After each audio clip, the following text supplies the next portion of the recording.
Picture standing on a coastline 40,000 years ago.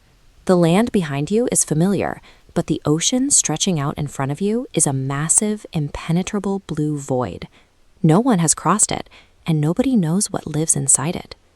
To understand what happens next, you have to look at the scale of the world early humans were used to. They knew about big animals.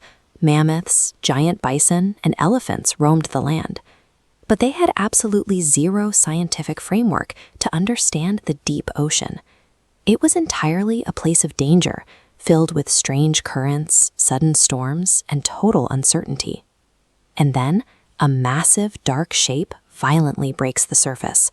Water cascades off a back larger than any creature you've ever seen, and a heavy column of mist explodes into the air. This chart illustrates the sheer impossibility of what they were looking at. A single blue whale can grow longer than a basketball court and weigh as much as 100 elephants combined.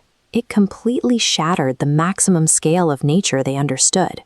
For the people who witnessed this, it was terrifying. A living creature larger than anything possible on dry land just casually emerged from the depths. The strangeness extended well beyond size. These animals breathed air loudly. They leaped entirely out of the water. Sometimes they even approached the shore, displaying curiosity instead of fleeing. They clearly weren't fish, but they also didn't belong on land. Back around their ancient campfires, early humans struggled to reconcile these contradictions.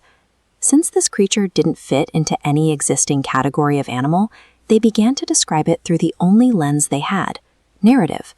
A brief glimpse of a surfacing tale from a rocky cliff would be retold and expanded over generations. Slowly, an air-breathing mammal was reimagined as a vengeful sea spirit or a world-swallowing leviathan. By weaving these impossible sights into legend, ancient humans found a way to bridge the gap between what they saw and what they knew.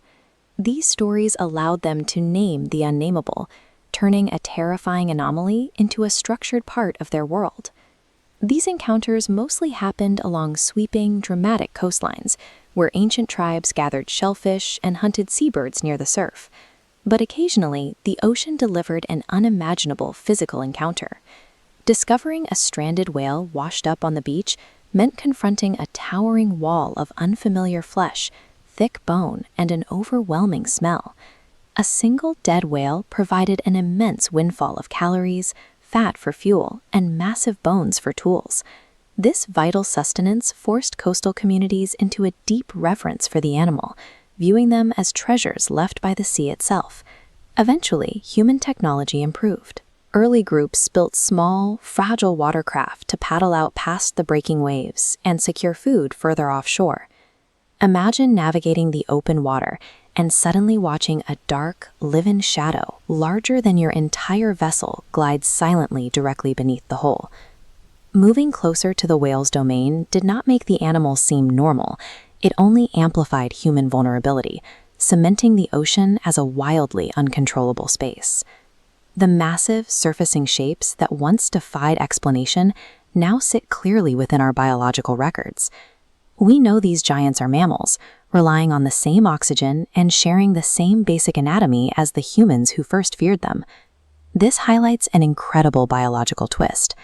Millions of years before humans existed, whale ancestors actually walked on 4 legs on dry land. Over immense periods, those land dwellers gradually adapted to life entirely in water, growing into the deep ocean giants we recognize today. The terrifying alien sea monsters our ancestors feared were actually our distant evolutionary cousins. Knowing their evolutionary history hasn't diminished our fascination. Modern humans still spend thousands of dollars and travel across the globe just to catch a glimpse of them. A moment of wonder. When a massive whale breaches right beside a boat and crashes back down into the surf, people still freeze, gasp, and stare. The visceral reaction is identical to the one felt on an ancient coastline. They command this reaction because they operate on an unconquered scale of nature. They dwarf our modern houses, our vehicles, and our technology, moving gracefully through an environment where humans can barely survive. Across 40,000 years of human civilization, the whale remains our greatest humbling mechanism. They are living proof that our world is still wonderfully vast, deeply mysterious, and far beyond our total control.